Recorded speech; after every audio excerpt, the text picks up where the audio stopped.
Mondays.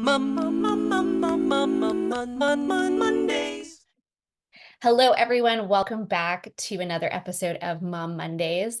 Kim, I am so excited to talk about this topic this week.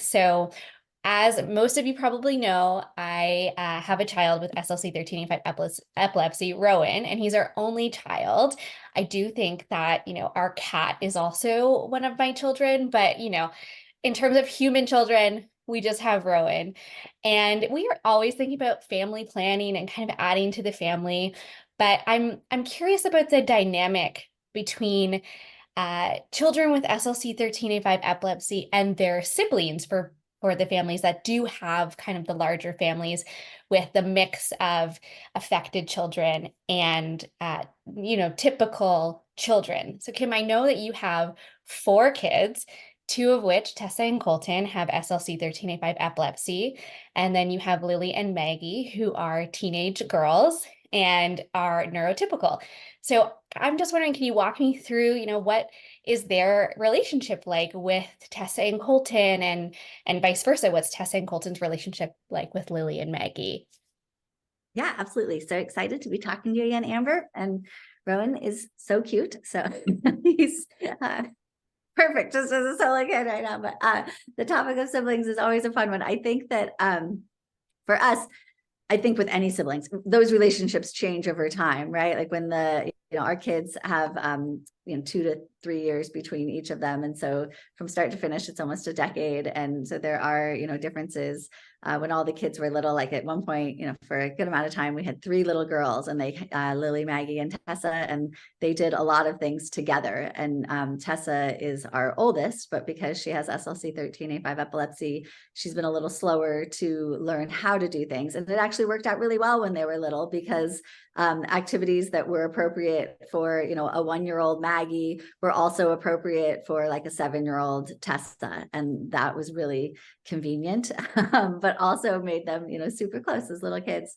And they hit a lot of their milestones at similar times. Like it's probably TMI, but like I can remember potty training, Lily and Tessa at the same time, even though there were years between them. So I think that sibling bond and experience as a parent and together has been wonderful for our family. It's obviously a little complicated too. Like I can't imagine what it's like to be Lily and Maggie and to have their childhood consist of so many medical emergencies for their siblings. Like I think of all the times we thought we had, something planned for the day and then it changes instantly because somebody has a seizure or something goes wrong. And that has to be really hard for little kids. So they're incredibly resilient, I think, because of that. I also think that they have like an empathy that's beyond their years. And I see this in so many of the siblings of our TESS superheroes. I think because the TESS superheroes are so trapped in a body that doesn't work, the siblings can see that. They can understand those frustrations and they really develop this amazing empathy.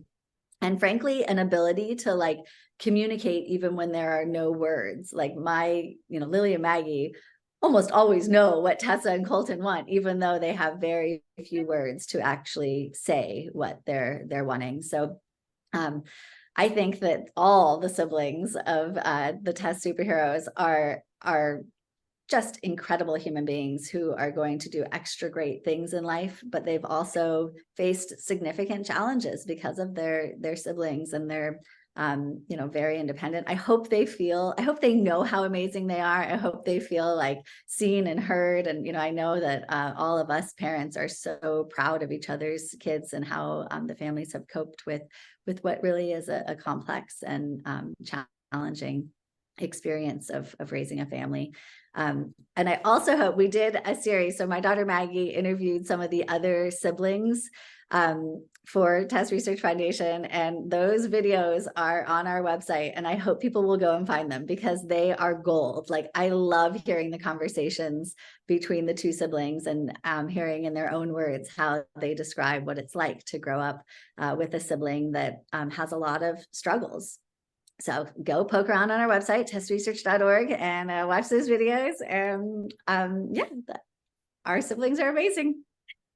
That is So true. I will definitely post a link in the caption for everybody to take a look at the resources that Kim mentioned. And I'm just going to echo that, I've had the pleasure of meeting Lily and Maggie and TESS superhero Meredith's brother, Matthew, and they're just truly wonderful people. And you can just see the love that they have for the TESS superheroes. And they're awesome. So thank you all. The siblings and all of you for watching and learning a little bit more about what the sibling experience is like. Thank you so much, and we'll see you next time.